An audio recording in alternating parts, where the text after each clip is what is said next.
जिसे हम कहते हैं जीव आत्मा, वो है आपका मन, आपकी ज्ञान इंद्रियां, आपकी बुद्धि, चित्त। अब चित्त और मन और बुद्धि और सेंसेस ये अपने आप से तो चल नहीं रहे हैं, इसमें कोई चैतन्य सत्ता तो है। तो चैतन्य सत्ता का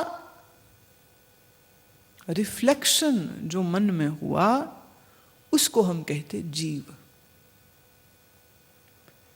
लेकिन जिसका ये रिफ्लेक्शन है उसको कहते आत्मा।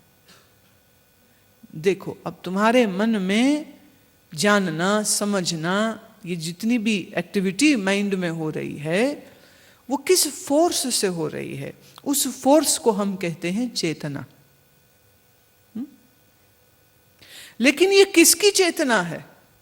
जैसे ये रोशनी आ रही है यहां पर, तो हम कहेंगे ये किसकी रोशनी आ रही? हम कहेंगे इस बल्ब से रोशनी यहां पर आ रही।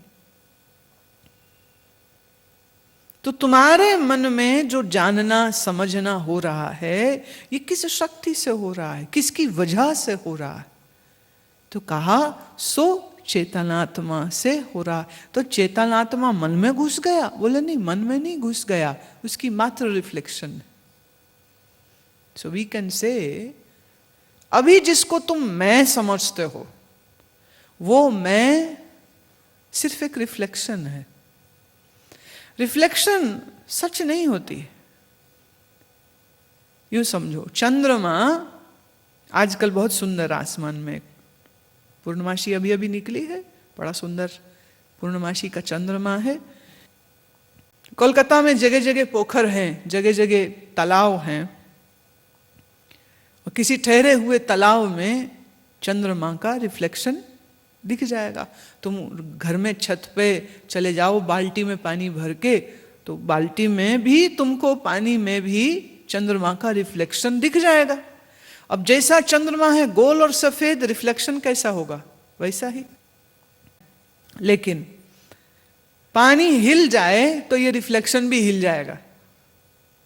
लेकिन रिफ्लेक्शन के हिलने से वो आसमान का चंद्रमा तो नहीं हिला ना।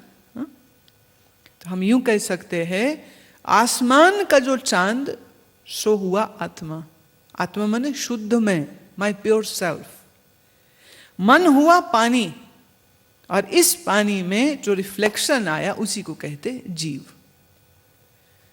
तो आत्मा का रिफ्लेक्शन मन, जब मन हम बोलते हैं तो मन की ही